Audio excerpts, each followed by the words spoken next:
Tonight on the podcast I'm down, Star Trek Rewatch. The Enterprise crosses the galactic barrier, and we meet a being on the other side.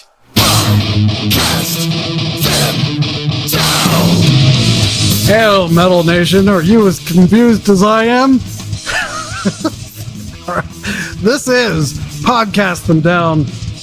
I am Tim. There are some who call me Tim. That was Doug. And joining us is mystery guest, also known as Matt. Your fathers do me well. Is that Santa? No, Others do me well, Timothy.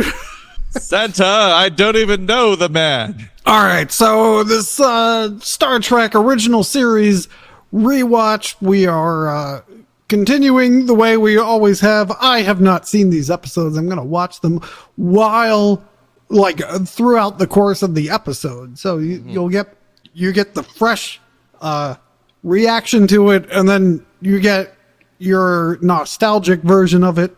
And therefore, we have a balanced rating for the metalness and goodness of each Star Trek original series episode. So, we should be honest with the listeners that there are about 2 episodes you did watch in advance. Yeah, and that did take the whole thing. But we said what they were. We did. Yeah, so it's fine. All right, I'm hitting play, and you're going to talk now. Go. Ooh. Hey, it's the Enterprise. It's the Enterprise. So we start off in the old starship Enterprise, and we meet someone new. There is Lieutenant Carolyn Palamas. Greek name, interesting, Doug. And so she and Scotty are engaging in some workplace harassment, in which she's just trying to do her job, and Mr. Scott, third in charge of the fucking ship, we should mention, is talking about how beautiful she is, and like getting the door for her.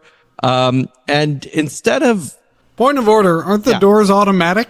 well, I mean, I think like she's Doesn't mean getting you coffee.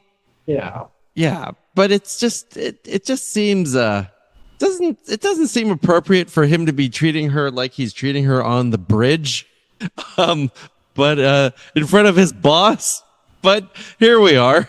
His boss and his superior officer, but not in the command Not in the structure, chain of command.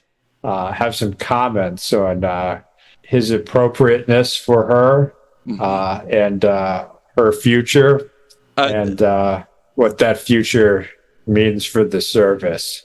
Because we're in the 23rd century and gender norms have changed. McCoy laments that one day, as a female officer, she'll find a man and leave the service. As they do. As they do. And Kirk says something like, I'm not losing an officer, I'm gaining a... And then he can't think of what he's gaining, and he said, I'm losing an officer, and which I suppose is a big laugh line, maybe? Yes. But yeah, so that just kind of goes nowhere.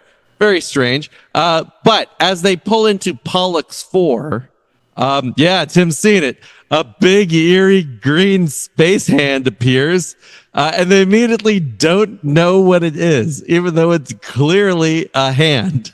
They start panicking. Who knows? They're like, is that a hand? And the hand grabs them. Despite it being giant and floating, Spock makes a big deal about it not being living tissue, which is, again, a weird thing to observe, because how would it be? But nonetheless, Occam's razor, it looks like a giant hand, therefore it's a giant hand. They try to reverse engines. The helm isn't answering. And I think the hand grabs the Enterprise by the saucer, by the beak there. And I think that's the end of the teaser, right? All right.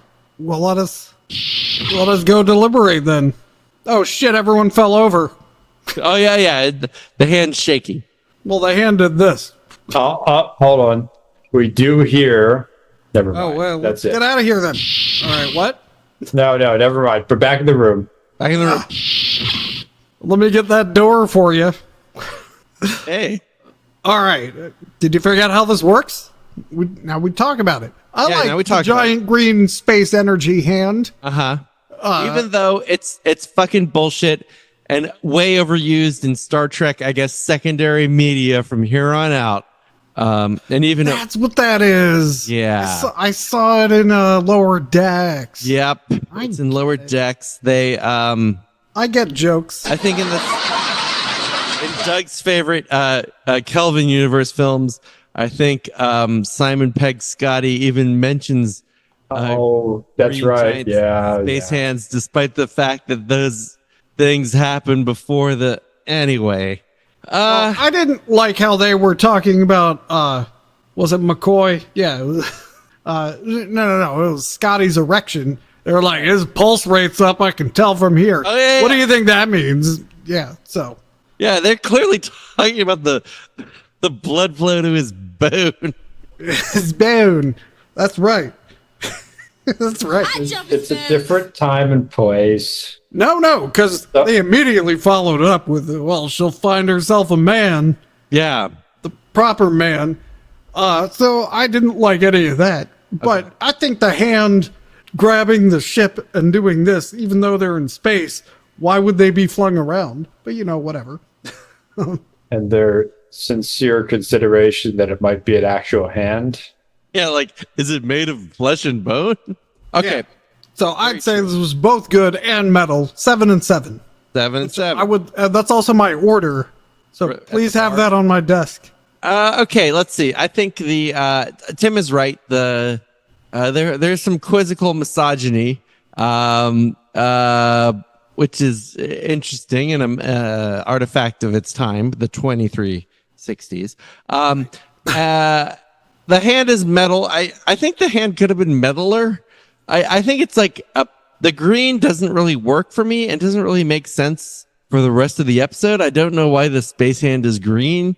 I think it was originally just like some image processing. They could only get it that color with like the overlay and like the film, and just had to be green. Isn't green like the exact middle of human light perception? Yeah. Maybe it knew that. Is there an actual exterior shot of it ripping the hull, or is it all view screen? There's an exterior shot. Yeah, but not destroying the hull. I mean, in the saucer, remastered, it's much Oh, better.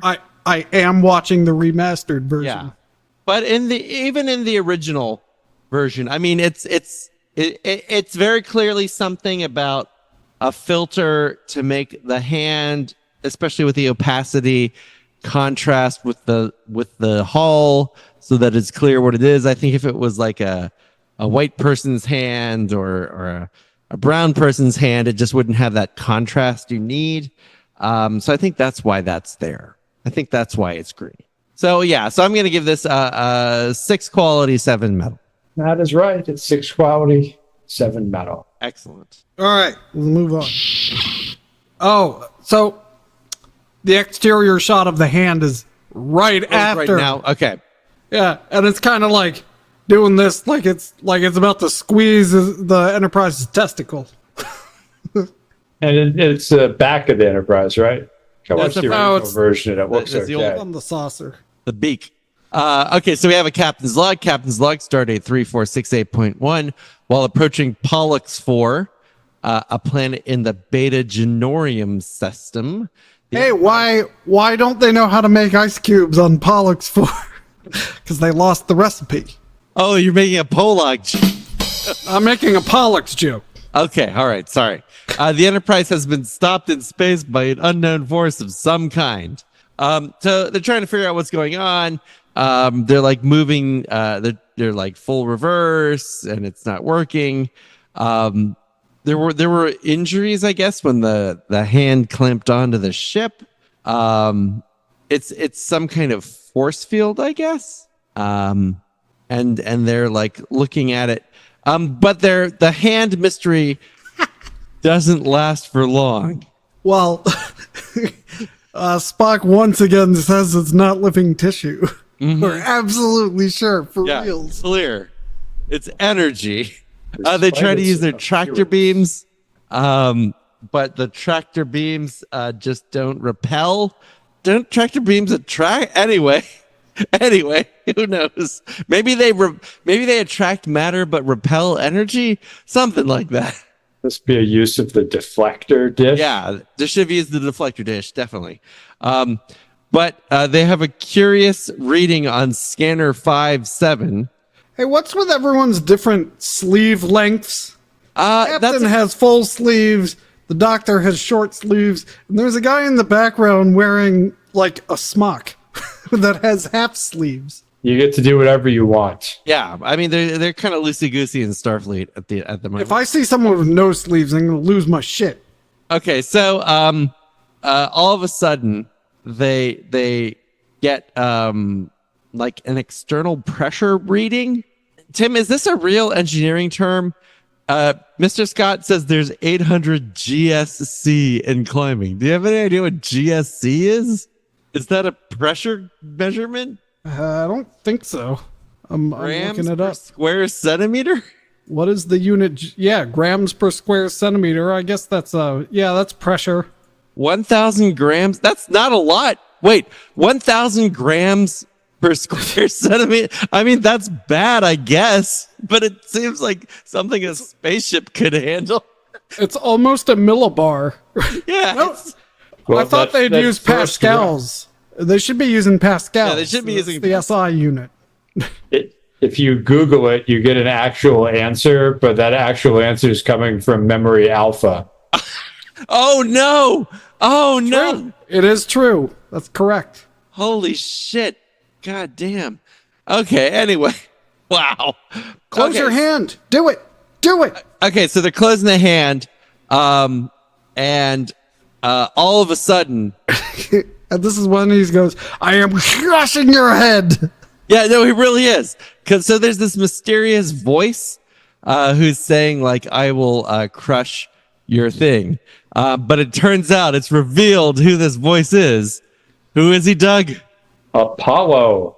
Apollo Creed? Awesome. No. The other Apollo. The lame one. The lame one. So I guess they, like, try to... Apollo wants them to submit and come down to the planet. And so finally, because, there's millibars of pressure on the ship, and it is a spaceship, so it's used to zero, I guess. Right. I guess. Uh-huh. So they agree to come down to the planet. But Apollo specifically says that Spock's not allowed because he reminds him of Pan, who is a piece of shit. Guess who's on the landing party, Tim? Spock? No, we just said Spock's not allowed to be on the... Yeah, but, he wore a sweatband in that one, and no one knew who the hell he was. Well, I guess Apollo, being a Greek god, knows who he is. Maybe? I don't know. Apollo's kind of a piece of shit if he's going to be, racist to a guy he's seeing through a sensor. Mm-hmm. I'm guessing the new lady that we don't know. Oh, yeah, Lieutenant Palmas? Yeah, she might be going. And Dr. Boner or whatever. Dr. Bones. We got to bring the engineer to the planet of the god, I guess. Because Scotty's always on the away team missions. He is always on the away missions where there's, some chick, I think. It's in his contract. And Chekhov, of course. And I think there's a rando guy. Oh, the guy with the 4-year-old haircut? Yeah, it might be that guy. So I guess they beam down to the planet. Everyone's got long sleeves there. Yeah. Except for that guy has no sleeves. This is some bullshit. Yeah, I'm sorry. The sleeve thing isn't working out, Tim. That guy shaves his chest. Must be easy to do if you're a space god. Oh, he's Apollo. Yeah, and he built a temple. Oh, it's important that Palmas is there because she's, what is it, the ANA? Yeah. There's a made up acronym: anthropology, archaeology, and ancient civilizations. Yeah, so I guess they end up on ancient Rome planets and medieval planets so often. That's actually probably an important job in Star Trek. By the traditional definition of anthropology, that would be the appropriate the sociologist. Yeah, he goes to the more the one in Return of the Archons. Oh yeah, that guy is just like let's destroy their god. It's just kind of a quasi-industrialized society, sort of. They almost had the basic instinct shot when Apollo stood up. What Apollo said, yeah. So Apollo's wearing a very short skirt and a very skimpy. I believe it's called a chiton, whatever his Greek garment is. It's also very gold. It's nice and frilly, and he introduces himself again, even though we already did. And Chekhov says, "And I'm the czar of all the Russians," which again seems like a weird thing to say in the 23rd century. But Kirk rebukes Chekhov, and he also questions. This will come into play later, but he questions Apollo's divinity right off the bat, because he says he's not a god. And they say, welcome, or Apollo says, welcome to Olympus. I guess that planet's Olympus. I don't know. And that's the end of the round. All right. Up. It is immediately, it is metal to immediately question a living god. Who's just demonstrated unexplainable power. He gripped their ship in a way they couldn't explain. And then Kirk's like, well, one thing I know is this guy's a fucking phony. Yeah, and he's at a whip. Like, nothing contradicts the classical understanding of myths. Yeah, it's all legit. It's everything seems like he knows about Earth. He talks about, his children. So yeah, it seems legit, and yet they're very incredulous, as our scientific spacemen should be, I guess. Sorry, Captain, I've never met a god before. I wonder if that's even literally true. I guess that depends on when Chekhov joins Yeah, the crew. It's ambiguous. This is only the third episode, whatever it is. Yeah, it's only like the sixth god they've encountered so far. Tim, what are your thoughts? I wanted to make a reference to Gozer the Gozerian, but I can't make it fit. Okay. So, if I could change size at will, I'd do it all the time. Yeah. But I wouldn't wear such a short skirt if I'm changing size. Isn't that the fun of it? Yeah, because now they're looking up, they're looking up your little skirt there. He's a god. He doesn't care. Why would he care? Yeah. Now, his hairlessness, does it stop anywhere? Because, these are Greek gods, right? Aren't they? They're Greek, yeah. Aren't Greeks famously hairy? I don't buy all this content. You know what? That is a great point, too. I didn't even think about that. Yeah, so, that's just kind of taking me out of it. Not anything else about this is taking me out of it. Just the lack of the hair. Apollo was the god of the whole known world. He just happened to spend a lot of time with what we understand to be the Greeks. Okay. I guess. And then he fights Rocky. It's all right. It was probably actually hard to find because this is back when bodybuilding was a weird cult thing. Yeah, that's true. And the age of calisthenics and looking like that was abnormal. Yeah. I like all of his weird brags that have nothing to do with anything. Tsar of all the Russians, all the Russias. And he's still holding on to that ship, which I bet is uncomfortable because he's grabbing it on the pointiest part of the saucer. So. I think immediately rejecting the divinity of a living god is pretty metal. Yeah, it is. Okay. Yeah. So I think it's a 6 quality and a 7 metal then. Oh, okay. All right. I like a... No, it's a 5 quality. It's a 5 quality because I know they're just setting stuff up for later. Yeah, okay. That's true. Go ahead, Doug. I need to think about it. Tim got it right the first time. 6 and 7. 6 and 7. All right. I'm gonna split the difference here. So I agree it's a 7 metal, but I'm gonna say a 5.5 because I agree with Tim. It's a little slow here. I do like the czar of all the Rushes. But yeah, they could get things moving a little better than they're doing. All right, hit that button, puny mortal. So where did we? There's an inverted cross on the control panel for the Enterprise. Oh, so we're back on the Enterprise on the bridge now? Yep.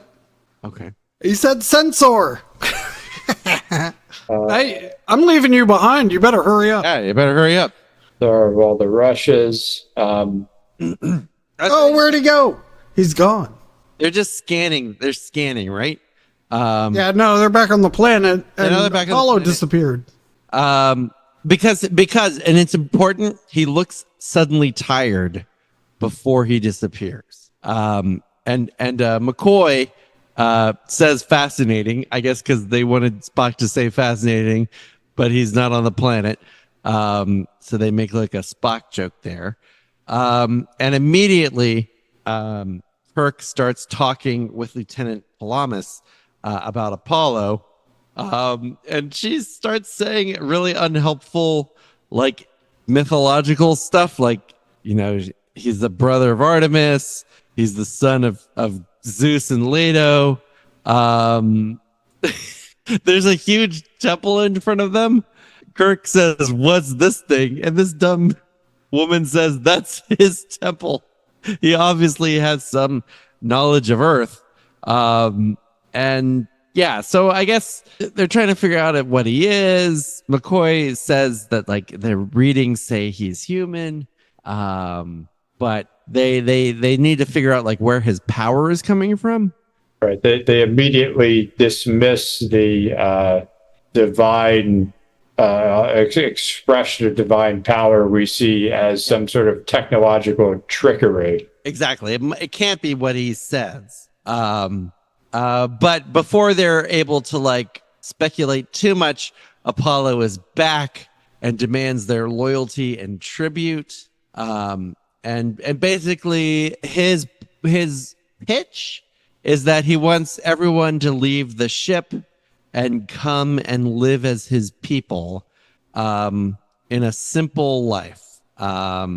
Because things were like not so good. There was like prideful, arrogant people in the past, like Agamemnon and Hercules, but Apollo put them in their place. So he was going to destroy their ship and have them all live there.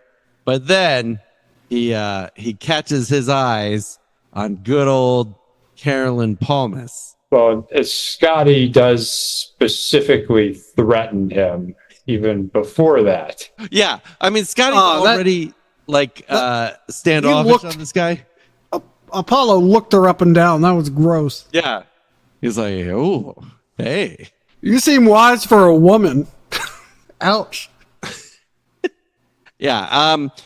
So I guess he just like goes to smooch her or something, or not even that. He just is like looking at her, and Scotty gets pissed and draws his gun.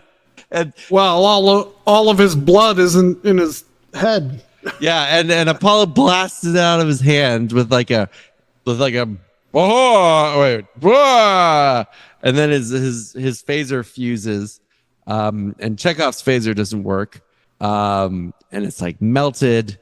All the working parts are fused. So I guess phasers have analog technology of some kind. Yeah, so this is obviously not good. He calls their phasers toys. And then my favorite part of the episode, he decides that Carolyn isn't wearing the right clothes. Mm-hmm. I was thinking that too. And so maybe he had a problem with the sleeves like you did, Tim. Right. So he uses Apollo magic to basically make a dress out of like a pink chiffon, like curtains. I wasn't going to do that. But yeah, he changes her hair. She's in a very revealing, extremely revealing, especially for 1967 or whatever this is. No sleeves. No sleeves at all. Oh, shit. Take that. Everything, all the pieces fit. Yeah. And then Scotty again like tries to he was like, "Come with me." Apollo's like, "Come with me, girl." And Scotty again tries to like physically confront the being who just fused all their phasers with the point of his finger, and he gets like flipped over a table. And she agrees to go with him. Or I don't know where she wants to go, but he's like, "Come with me." And he like starts wooing her. And he wants her to be his queen, and kind of they like go off and they disappear. yeah, they disappear. Well, and McCoy's like, you saw how capricious he is, benevolent one minute, angry the next. One more wrong move from her, and he could kill her. But in deference to Apollo, who again, after he fuses the phaser, Kirk immediately assumes it's trickery again. But he's had a gun drawn on him, and then someone trying to attack him. Kirk suggests everyone do their job, and Scott is like freaking out because of the way he looks at her. Again, he doesn't seem to be quite grasping the magnitude of the situation here. Scotty is tingling all over. Yeah. Oh, and at one point they call him a stiff-necked thistlehead, which both of you have quoted the exact thing they're saying as they say it. Oh yeah, and it's a little weird to me. So stop it. We learned Scotty doesn't believe in gods, which is fair. But they have to get to work. So then I think there's like a stupid scene on the bridge, maybe, right? Yeah. Well, and Kirk boring talking and making me tired, and they're not on the bridge right now. Again, we have this Apollo who would fulfill any reasonable expectation of Apollo, and then Kirk declares that he's no god, but maybe could have been taken for one. Yeah.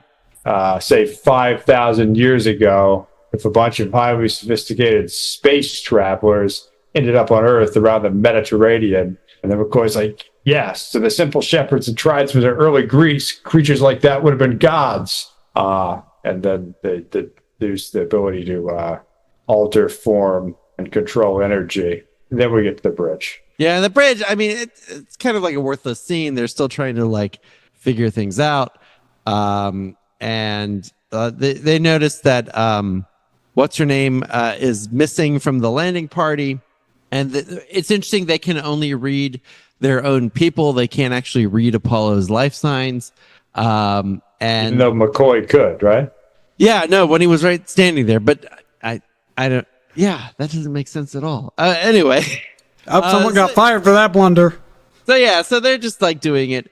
There's also like another awkward scene where Apollo is wooing Carolyn. And they're just kind of sitting on a bench. And he says what all women like to hear, "Are you frightened of me?" And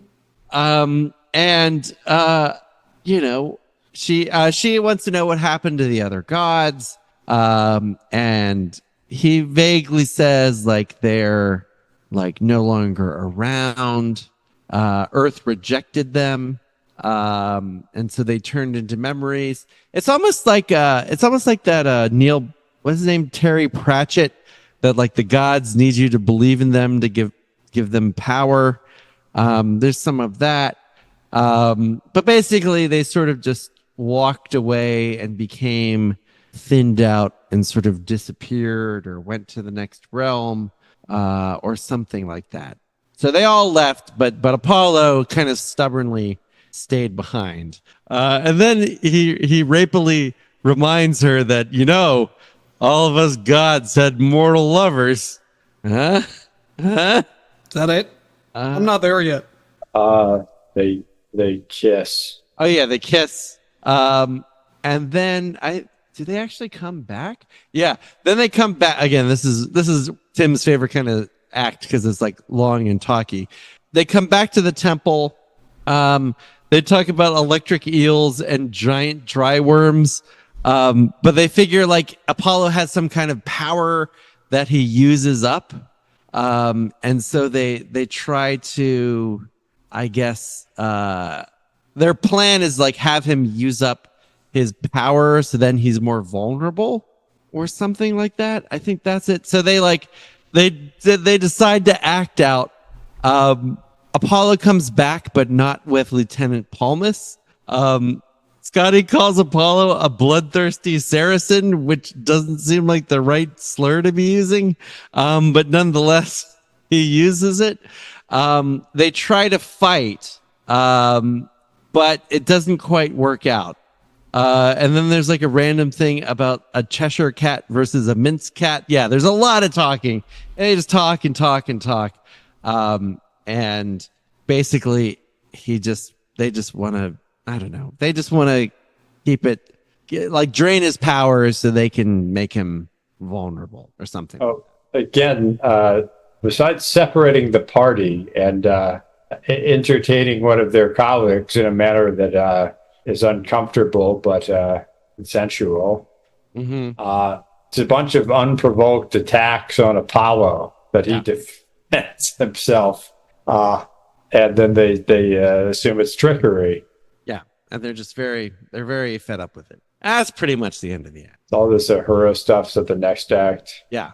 Still not to the line. No, the best line. Yeah. I like the temple. I like how it. I think is it the last act that Kirk called it a thing?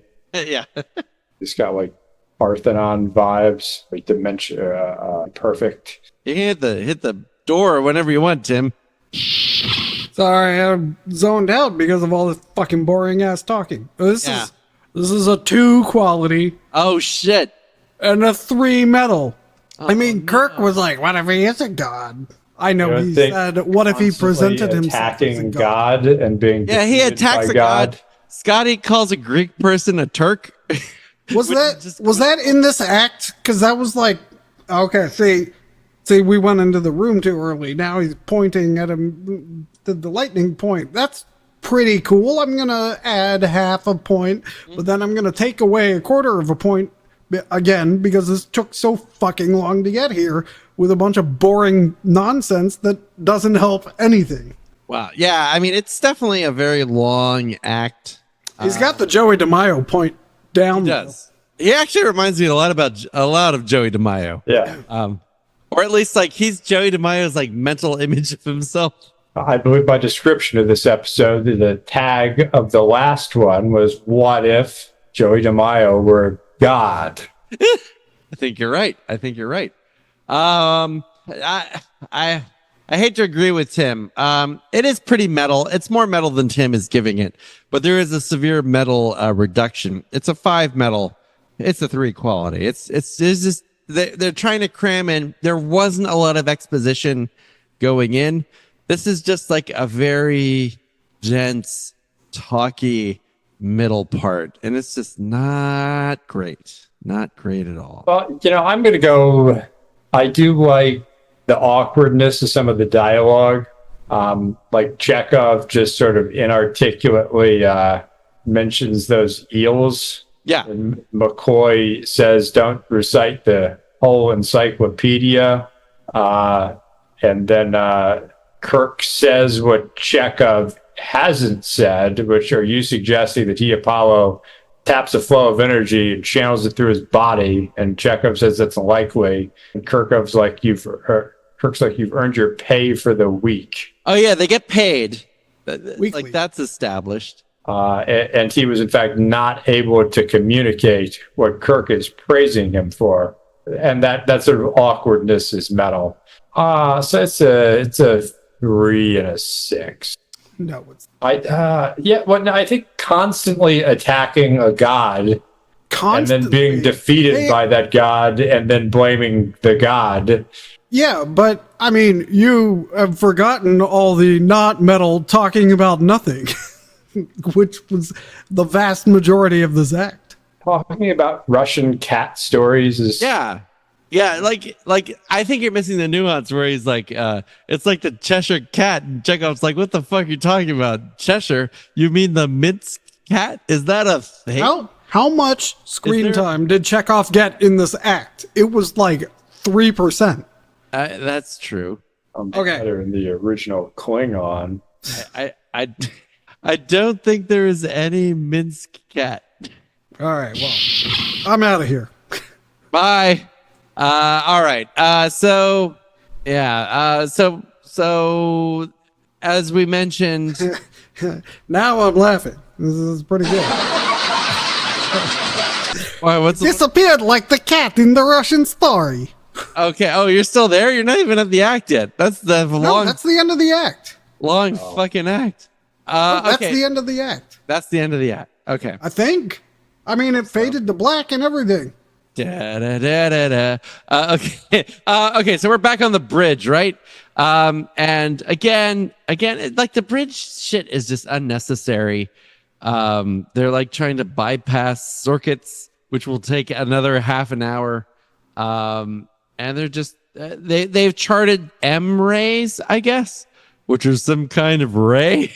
Manta rays. That happened when I guess Apollo is doing shit.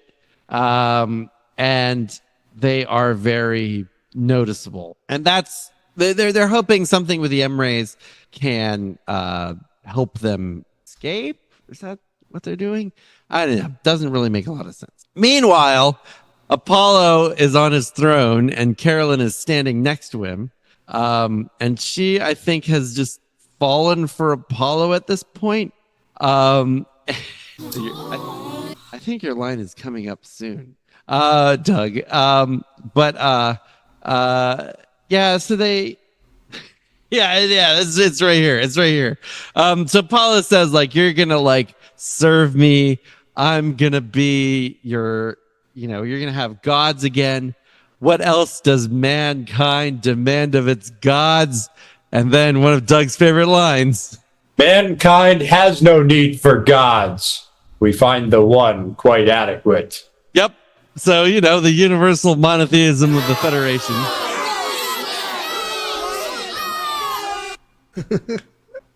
They also keep calling Lieutenant Palmas, an officer in Starfleet, the girl. So, like he says, look after the girl. So I guess this is their first attempt to try and get him to use their powers to drain him. But it doesn't work very well because basically Carolyn stops Apollo from zapping them. Like Kirk wants them to be zapped so he uses up his powers and then they can attack him on the basis of very little information. But Carolyn says you're hurting them because he's like zapping them. You can't do that. How can they worship you if you hurt them? And so she basically says, like, I'll be with you. I will, I'll help you out. You have to save them. And Kirk keeps antagonizing Apollo, and they like zap away. And you will supply the herds of sheep, and the pipes will play, and the simple skins we shall wear for clothes. Yeah, I mean, they're all kind of dicks in this. So that plan doesn't help. Basically, because they expected Carolyn to just let them be zapped, I guess is why their plan didn't work. It doesn't make a lot of sense. But they're trying to get her to, he says, like, she needs to be more loyal to them. If she fails us, we'd better get used to herding goats. And so back at, they go back to that pond that they were talking at before. And again, they're just like, Apollo just like flexing and doing his Apollo stuff.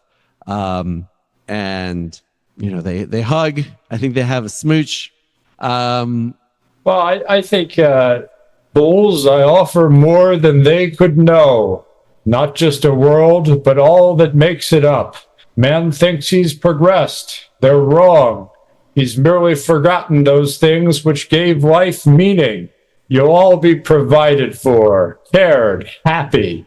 There is an order of things in this universe. Your species has denied it. I come to restore it.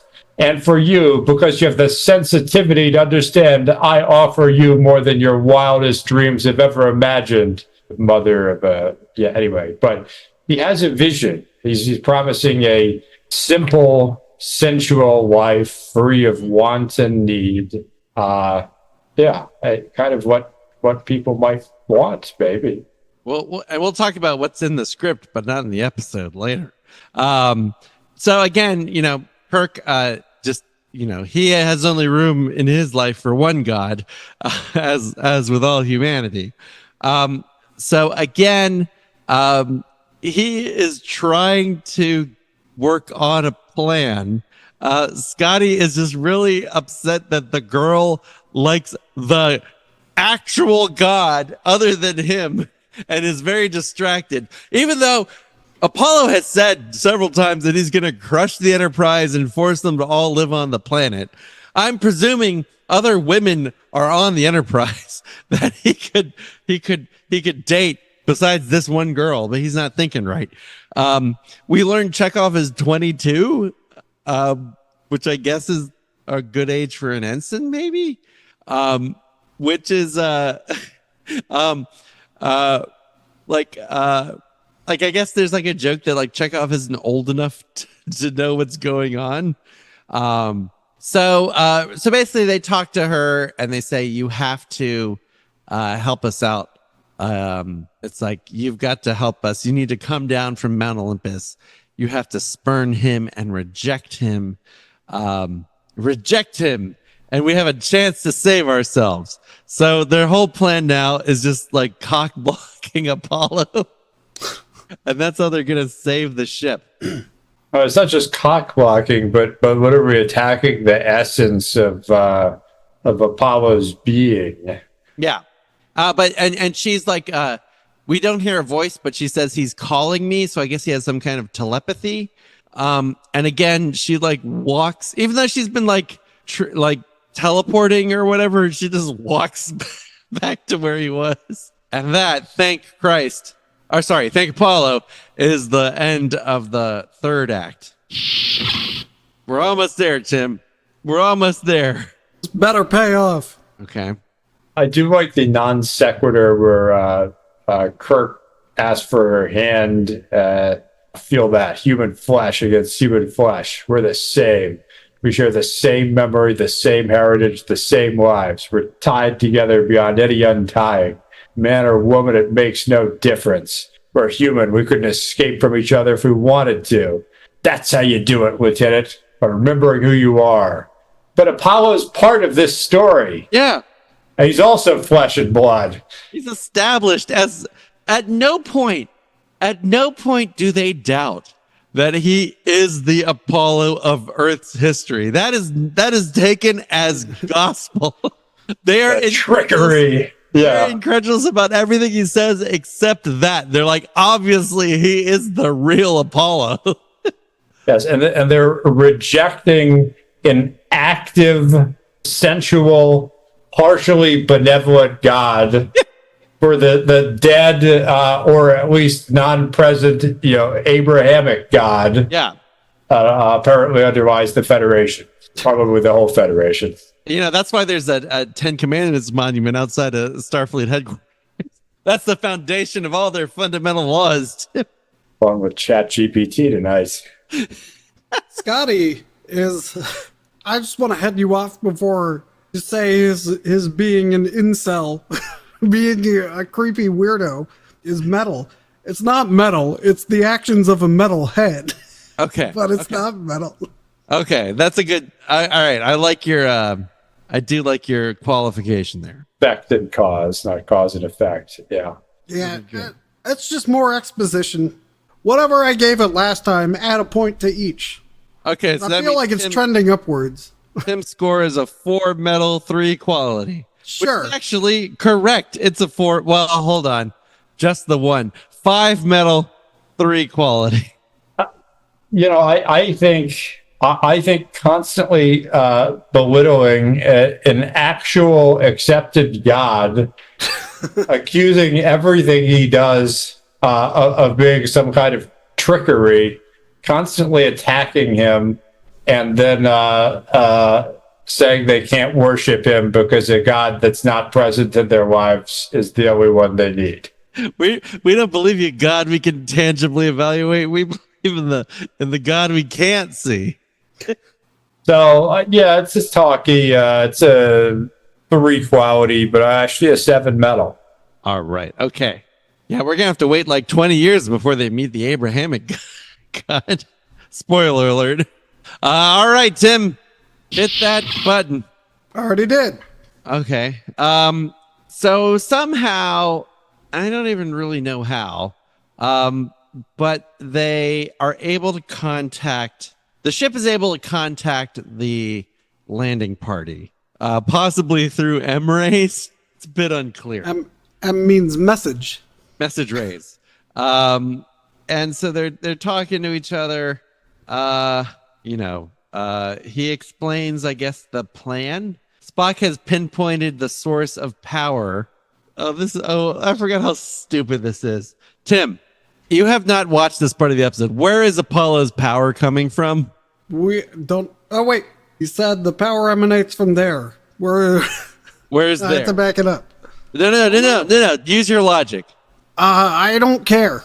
Oh, Is it the chair? it's obviously the temple. The temple is the source of his power. Oh, who cares? But all right, but let's reduce this plot element back to the mythological sources. And I'm not great with Greek myth, but it seems like power would have emanated from a central place. The deity resides in the temple. I suppose there's like a good, like, sociological, mythological explanation, but it's obviously even before I watched this episode ever, I'm like, oh yeah, he's getting power from the temple. Well, yeah, and they're like, oh, we have to scan the whole planet? Yeah, it's like, why don't you just look at the fucking temple? Yeah, you think your A&A officer might be able to make that suggestion. Yes, Spock is like, is there some kind of structure or something nearby? Okay, so the plan is, there's also, they didn't really talk about it. I think it must have been cut from the script or just vaguely mentioned. She's sciencing him. Take that shit. She'll science him good. We got to move quick, Doug. There's like some organ inside of Apollo's chest that has like something to do with the energy transmission. I think they only mention it here. Yeah, I think so. Okay, so the plan is they got to zap the... she's sciencing the fuck out of him. And so they're smooching, and basically she insults him by saying that he's fascinating. So they're smooching, and then she what did she say? Like, that's why I've been studying you this whole time. Your work? She's like, I'm a scientist. My specialty is ancient civilizations, relics, and myths. Surely you know I've only been studying you. I believe it. You love me. Love you? Be logical. I'm not some simple shepherdess you can awe. Well, I no more love you than I love a new species of bacteria. And he gets so angry. So there's like thunder, there's lightning. Again, Spock is useless. It's very clearly like thundering and lightninging. There's like crazy wind, and Spock says sensors are picking up an atmospheric disturbance in your area. Like, no shit, fuckhead. Like, we know. Okay, so Kirk says stand by. Apollo is all angry. He appears. Carolyn is like falling over. Apollo's all giant again. They fire the phasers. The temple starts to quake and glow pink. Apollo says, no, stop. He's like shaking the ship with his space hand. They keep firing. And then finally, Apollo yells like, stop, stop, stop. The temple dissolves into rubble. Scotty creepily like grabs Carolyn, who's still wearing her like very revealing dress. And I think he inappropriately touches her while he does it. It's not cool. The temple is destroyed and Apollo is forlorn. I would have cherished you, cared for you. I would have loved you as a father loves his children. That I asked so much. Kirk's like, we've outgrown you. You've asked for something we could no longer give. And then Apollo says his time has passed. Mm-hmm. He becomes really big again for some reason. He calls out to all the other Greek gods, and he asks them to forgive me, and you were right. And he kind of like dissolves away, and Carolyn is noticeably upset. And then Kirk immediately questions what they have just unthinkingly, reflexively done. It was his whole plan. In a way, they began the Golden Age. Would it have hurt us, I wonder, just to gather a few laurel leaves? It's like, fuckhead, you could have had done that. As Apollo had asked for laurel leaves and the head of a deer as tribute earlier. And then there's a very abrupt cut, and it's just the ship flying away. And the Enterprise seems to leave, and the episode seems unresolved, but it's over. And that's the end. All right. Carolyn Palmer's up on memory beta. Yeah. So Tim, I'm gonna let you score, and then I'm gonna tell you how the episode was. I'll see you later. No. I mean, give your score. Not quite at the end. Some losers crying now, and Is it Apollo or Scotty? well, Scotty's touching people who probably don't want to be touched right now in their low moment. Oh, and now he's big. I like how the picnic table. Scotty or Apollo? I like how the picnic table was was an essential part of the temple that had to get melted too. Oh yeah, I mean that might be the key to his power. I think that's where you're supposed to put the offerings, on the picnic table. Oh, that's where the deer head and the laurel leaves go. Well, they killed him for pretty much no reason, and immediately questioned their decision. Yeah, They destroyed everything that he hoped to give them viciously, and then they were like, "Oh, I wish we hadn't have done that. We could have learned so much." And then they hightail it out of there. So, all of this was very metal and very good. She could have cried a little better here, but maybe that was the best take. I don't know. I'm going 7.5 quality and 8 metalness. 7.5 quality, 8 metalness. That's right. I'm gonna give this a 9 metalness because there's just something metal about immediately regretting your impulsive actions, and an 8 quality. No, I'm gonna give it a 6 quality because of the clipped ending. I like the clipped ending in the context of they reject, belittle, and destroy a living god. But maybe we didn't have to do that, and it just ends because whatever. Okay. I mean, they don't dwell on it too much. So what are you going to do? The music over the credits like a bossa nova version of the? Yeah. That's the season 2 ending. 7 quality, 9 metal. 7 quality, 9 metal. Okay.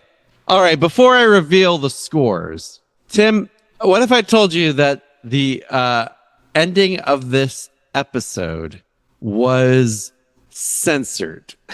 And that in the original script, the final scene was to reveal that Carolyn was pregnant with Apollo's child.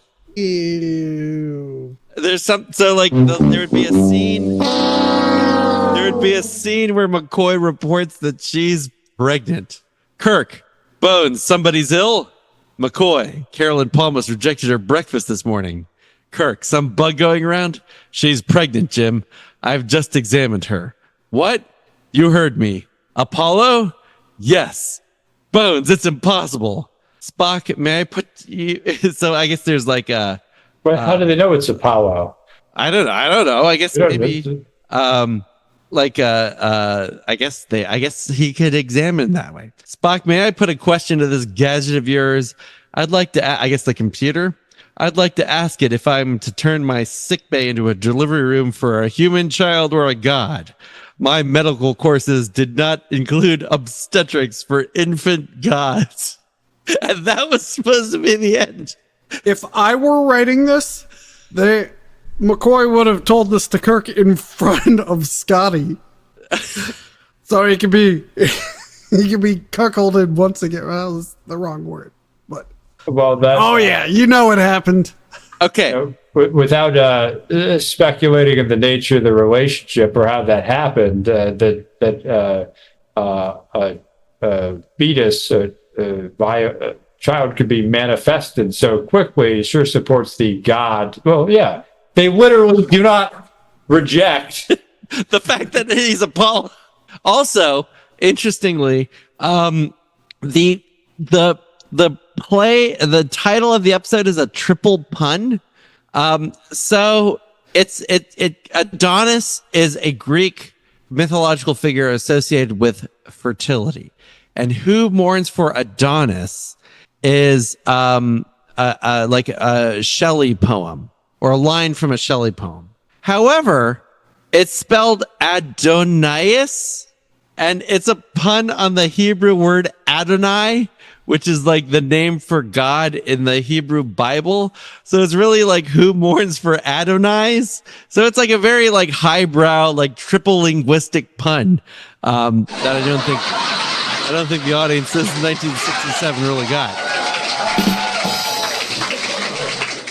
So yeah, so I mean that's kind of a interesting thing. Also, Apollo was supposed to be John Voight, which would have been amazing.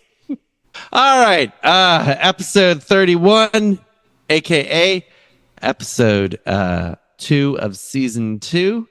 Not the most metal episode we've seen. Very middle of the road. 57% absolute score, 65% metal, 48.7% quality. Fine. It's fine. It's over 50%. You should watch it. It's certainly no, Operation Annihilate. It's certainly no Shore Leave. So, you're safe to watch this. But as Tim and his quickly waning interest can tell you, it's not the best episode. I think it is popularly or well regarded, though. I think it's well regarded. Punches above its weight culturally. It means a lot. It's just not that good to actually watch. I know we don't always do the memory beta stuff, but I did look. Carolyn Palamas delivers her child, Athena Palamas, the novel Big Human. In a future novel, we learned that she was eventually killed of cerebrium poisoning in 20. Oh, that fucking cerebrium poisoning. Cerebrium. Oh wow, this is interesting, Tim. So her great grandson through Apollo, is like a con officer on the USS Excalibur in one of these Starfleet Academy novels. Very nice, very nice. Yep. That's all I got. All right. Well, until next time, Metal Nation. Someone should edit these down into a half hour. I think you can make a really tight half hour if you just scooped out all the repetitions. Hey, they had cigarettes to sell. Let me tell you here, honey. All right. Next time. Oh yeah, next time we get a very bossy cylinder. That's the story we only see once. Definitely only once. We definitely only see this. It never happens again. So get ready. All right. Sounds good to me.